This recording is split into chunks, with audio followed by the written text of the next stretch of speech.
What's going on, everybody, and welcome back to Crypto Johnny. And today is the second episode of Crypto Quandry. So there's 4 articles that I found today that I thought were pretty interesting. Something about Tron, Bitfinex, Litecoin, and that's actually pretty interesting. And then Cardano. So there's 4 today. But first, I'll get into the market cap a little bit. We'll check it out and see where everything's at. Right now we have, let's refresh it real quick just to make sure everything is completely up to date. Was it 875? Yeah, so it actually did change a little bit. All right, went from 875 to 872. So Bitcoin right now is at 38.72 and 47 cents. Ethereum's at 158. I mean, you guys can see these here. I'm not going to read them all out, but I will point out Litecoin is at, and it's not just because I like it, but Litecoin actually went up $3 roughly. It was sitting around 32. It was playing around with 31, 32 areas, so you could say anywhere between $3 to $4. I mean, it seems to be holding at 35. So for the past, I believe it's been like 6 or 8 hours or something like that. So I mean, we'll see what happens with that. But that actually correlates to what I'm going to be talking about later on. So we have Bitcoin SV at 88.94. Let's see. Cardano is still at 4 cents, but I'm telling you, Cardano ADA, they like to update their software, and they stay on top of their game. They are on top of their game, I will say that. If you ever go on their website, it always tells you how much longer they have until the next update. Right now, I believe it's about 32 days.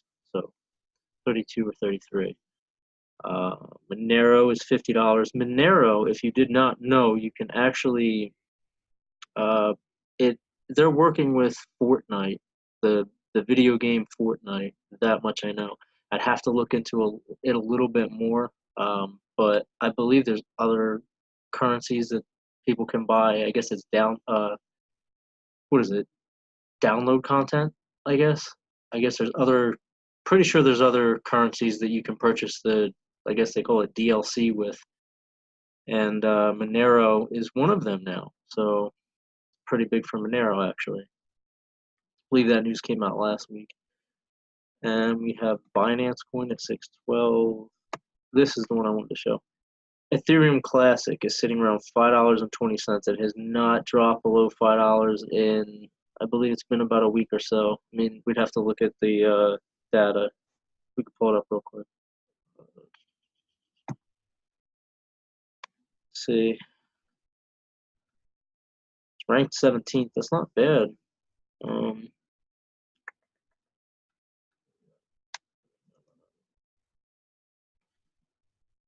So, give dates on here. Yes, November 9th.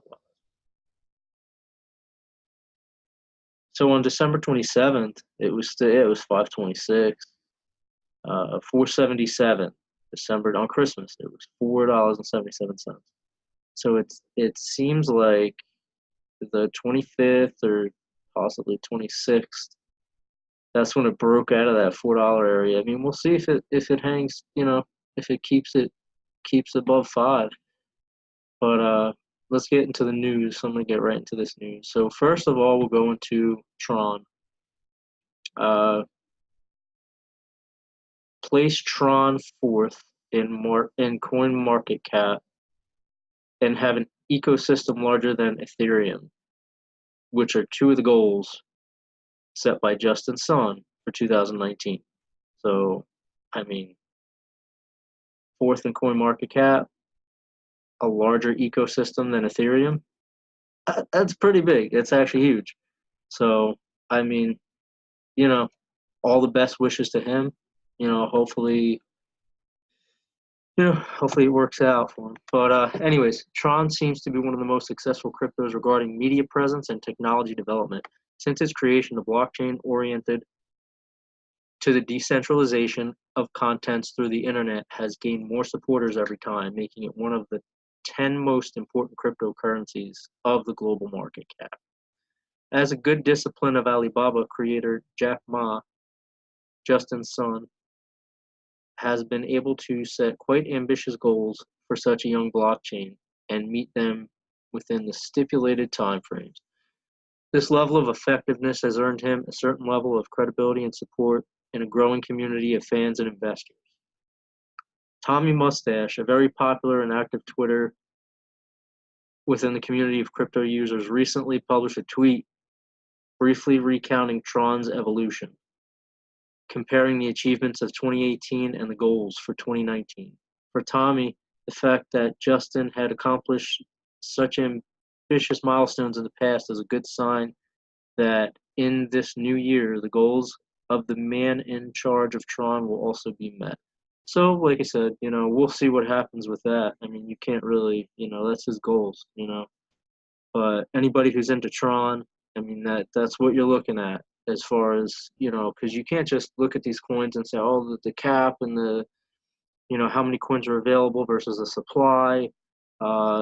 It's almost like a company. Like, you have to look at the creator and the developers and what are they doing, because if they're not doing, we could create a coin right now and just, all right, here's the total supply, here's what we put out, here's what we mined or whatever, and I mean, we could do nothing with it, I mean, you really have to. It'd be a pump and dump coin, which is horrendous. I hate that. I think it's horrible. But I mean, whatever. Each their own. So 2018 versus 2019. In 2018, Tron achieved independence from Ethereum and moved on to its mainnet. This was just the start for Tron, as the project never looked back again.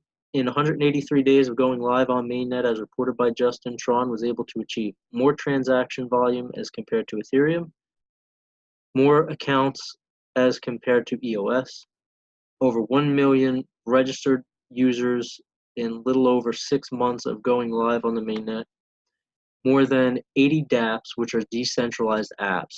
So basically with a decentralized app, the creator controls the entire app and nobody else can have a say in it. 80 dApps in 60 days of its TVM, dApp ecosystem launch. TVM. I have to look that up, TVM. A place in the list of 10 largest. It was top 10 in the market cap for a period of time. Justin Sun wants to achieve the following for the year 2019. Break into the top 4 cryptocurrencies. Make Tron's ecosystem larger than Ethereum. That's big. Bring BitTorrent 100 million to the blockchain.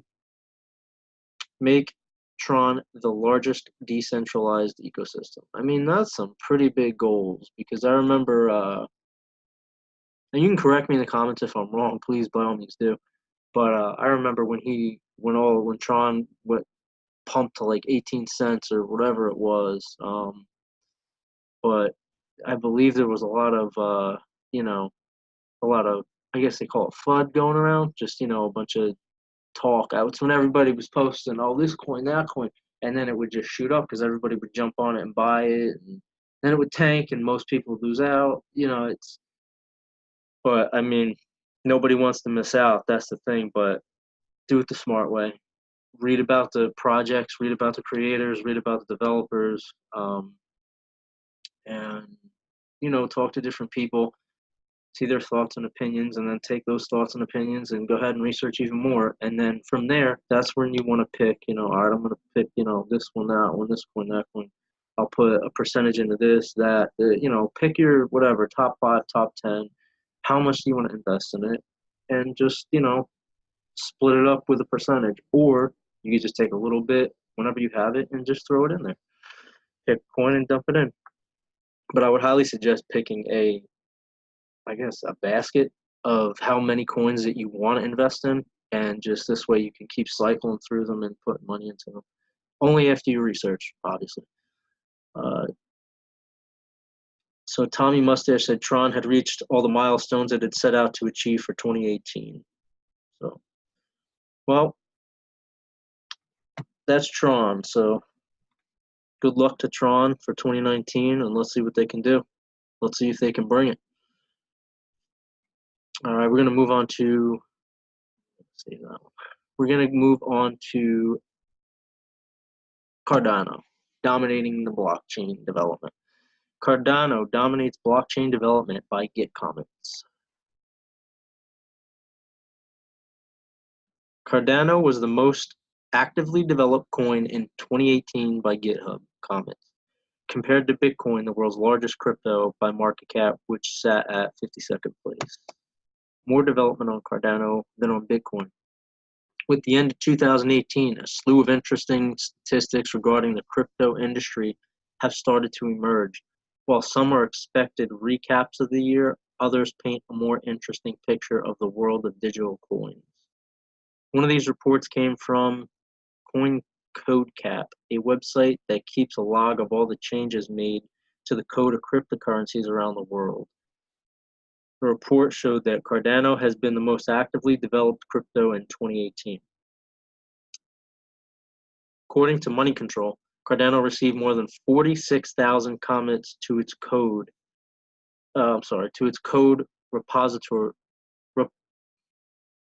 Repositories during 2018, meaning that its core code was added to and revised 46,000 times. The second most developed coin of the year, with around 22 comments, was Augur, the 48th in the most valued cryptocurrencies list. Trailing in 4th and 5th are Ethereum and Lisk. So Cardano, like I said, ADA, Cardano they're doing their thing. In a nutshell, they're doing their thing, doing what they got to do to get done, to continue moving forward in this cryptocurrency era that we are in. GitHub is one of the most widely used services for version control using Git, which tracks changes in software and coordinates work among multiple developers.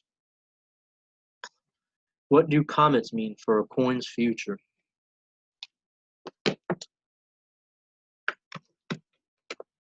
The most recent data coming from CoinCodeCap showed that being the most valuable or the most frequently traded coin doesn't necessarily mean that it is the most developed one. True, any coin can be traded. Any coin can be traded more than another one. It doesn't mean that it's more developed. You're talking about now you're talking about the developers and the program, the coin itself as what it's going to do. What's its use? I mean, anything can be traded. I mean, you can sit there and go trade. You can buy and sell and buy and sell. I don't even know. The worst coin on coin market cap. It doesn't mean it's going to do it. It just means it was the most traded. The more comments a cryptocurrency has, the more changes have been made to the entire project. According to a CoinCodeCap developer, every comment has a unique ID that allows developers to keep a transparent record of all the changes made. These changes matter because they reflect the amount of work being put in behind the scenes, which could have a tremendous impact on the value of the coin, especially over the long term. Cardano's focus on development has positioned it to be a worthy competitor to Ethereum in 2019. So let's see Cardano and Ethereum go head to head. Let's see that. That's what I want to see this year. Others see Cardano as a clear example of how cryptocurrencies should be developed. Gaurav Agrawal, of CoinMonks, said tech development should always precede value creation and adoption in the development path of a coin. The money, he pointed out, should ideally come last.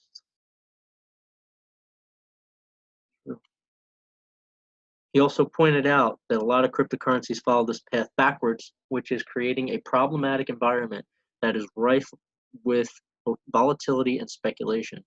By holding an ICO, or initial coin offering, coins are able to harvest funds from investors before providing tangible results. This may disincentivize projects from developing as founders are rewarded immediately. instead of when they succeed, like in traditional venture capital finance. Yeah, a lot of these, what happens with a lot of ICOs are people will look into them and everything, and a lot. It's honestly, it's a lot of like just people buy them, they come out on the market, and after they started, I would say like they started out, people got into them, held the coins, and then all of a sudden, you start seeing ICOs come out, and then or companies come out with ICOs, whatever, and you would see it hit the market, and it would just spike and then drop, like almost as if it hit the market at like whatever, X amount of, I don't know, 50 cents, let's say, and all of a sudden now it's at 7 cents. So like, what happened? Everybody saw what happened because they got the coin roughly somewhere around anywhere between 5 and 10 cents. So it came out on the market and they were ready to hit that execute button, and they just sold it right away as soon as it came out. And when too many people do that, that's when the price just tanks.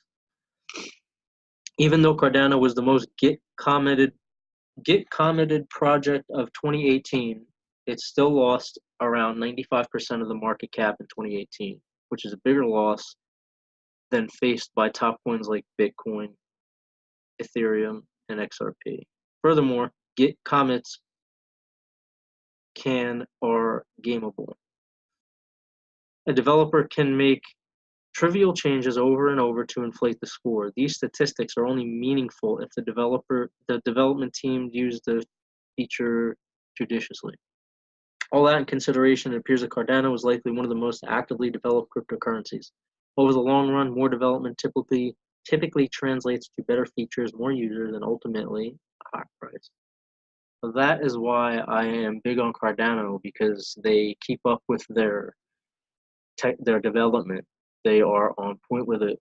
Like I said, every time they're going to have an update, they come right at, they have it posted on the roadmap, CardanoRoadmap.com. So again, I'm not telling you to invest in Cardano. I'm just saying, like, I'm trying to show everybody that you have to research like the actual projects and not just read news like this. Go on the websites, like, go on, look at the roadmap. Do you like it? What are they doing? Have they progressed at all? Then you can decide whether it's a good investment or not, because just by looking at, okay, you saw the roadmap and everything, great. That just says what they're going to do and when they want to complete it by. But do they have anything that's being updated, showing you what's been completed? All right, check off the block.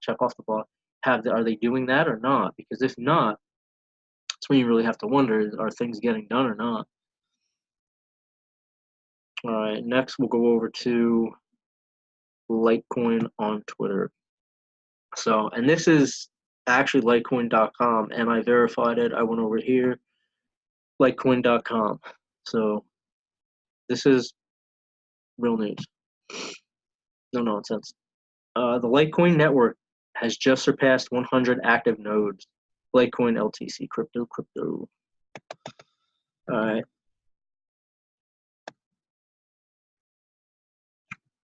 So what this just happened basically when the price shot up a couple dollars. That's when all this happened. This was posted. That's just, oh, here we go. This is what I wanted. Okay. Lightning Network for Litecoin is growing, with the network now surpassing 100 active nodes for the first time, according to data provided by 1ML. Having launched in 2018, the expansion of the LN Lightning Network for Litecoin has been relatively slow, due in part to the lack of any real urgency to adopt the technology. Come on, John Kim, let's get it going.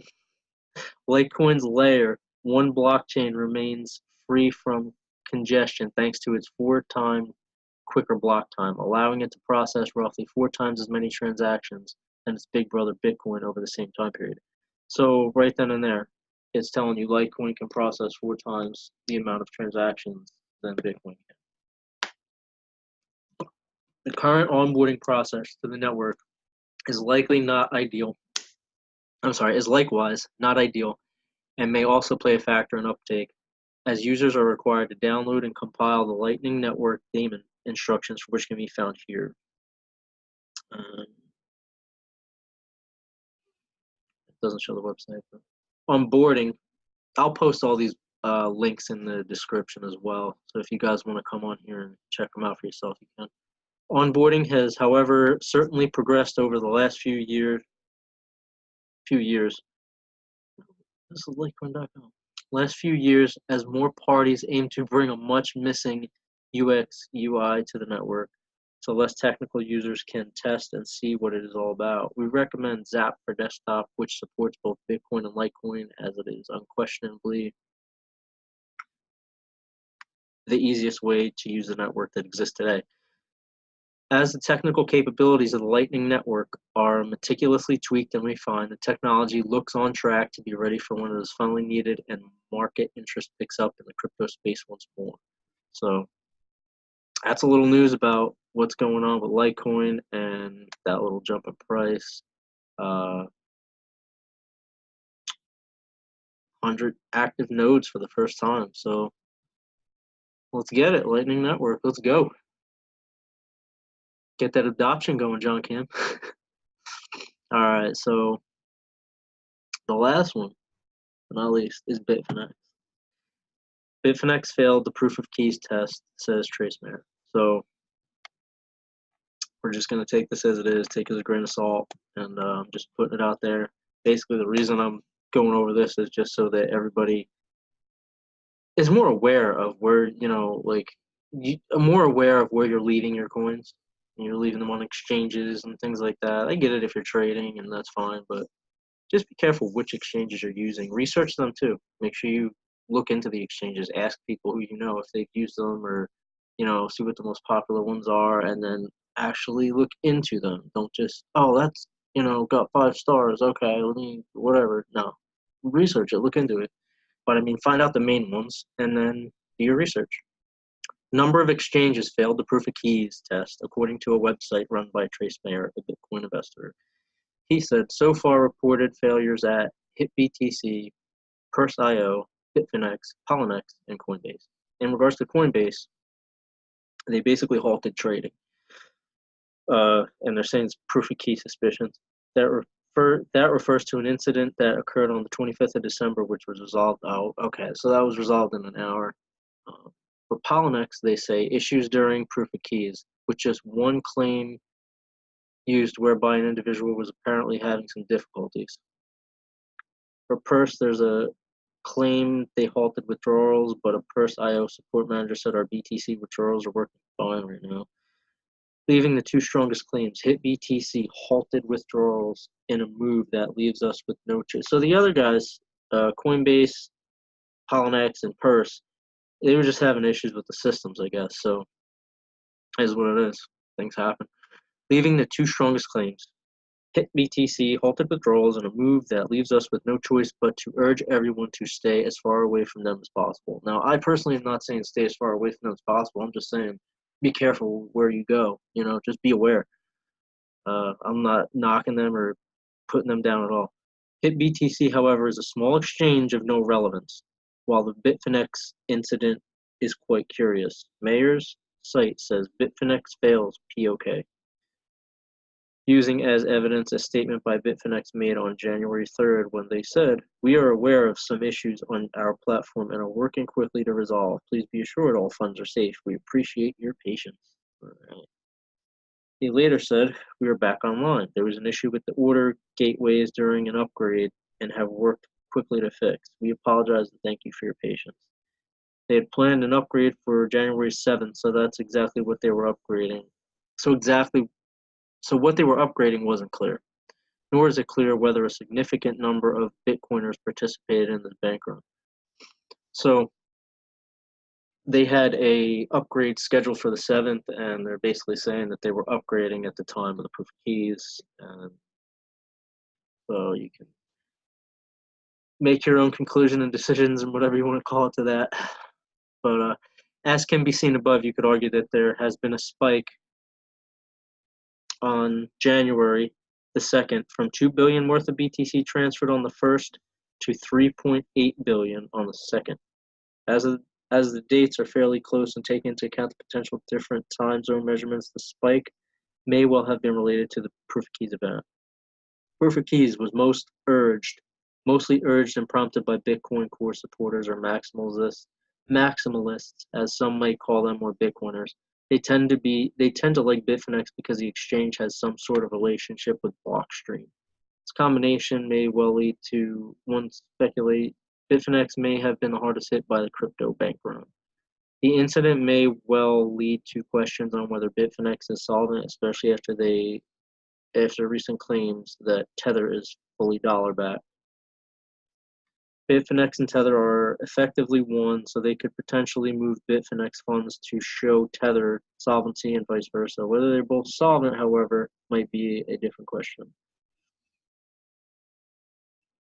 And all right, so I just wanted to go over that whole, the main topic of this, which exchanges. Just be careful. I mean, that's the main takeaway, is just to be careful and watch what you're doing with your cryptocurrency. We all work hard for our money, and if you're going to invest some of it, you want it to be safe. You want it to be safe. That's the reason you invest it for later on. I mean, for people who are investing for later in life. I mean, there's other people, like I said, people who trade. All you guys who trade daily, that's totally different. That's your most likely that's your full-time job. I know a lot of people like that, and that's awesome. You can get into that. That's great. But for anybody who's just kind of holding it and they want to keep it for whenever, get it off the exchange. Put it in your wallet. If you're not looking at selling it within like the next 6 months, put it in your wallet. It doesn't take that long to transfer it from your wallet to the exchange, back to the exchange if you had to sell it. I mean, it really doesn't.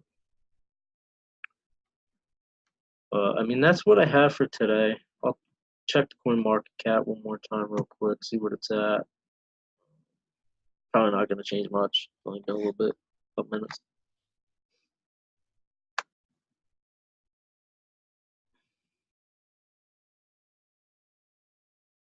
All right, so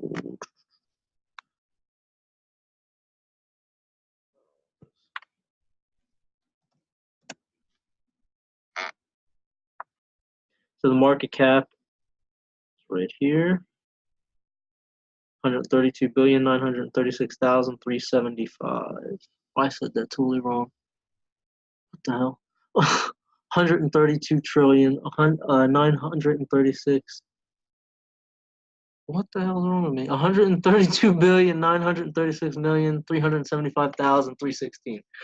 He ain't in trillions. Jeez, I wish we were in the trillions. So Bitcoin is sitting at 3876, which, like I said, it's not going to move that fast. I mean, for real, couple minutes, but that's where we're sitting. Leave you right there with the top 10, and I hope everybody has a great 2019, and I will see you in the next episode of Crypto Quandry. Again, if you have any questions, drop them in the comments. I will answer them. And like and subscribe if you like the video. Sorry about my goof with the market cap. It's kind of retarded, but like, subscribe, comment, questions. Have a good day.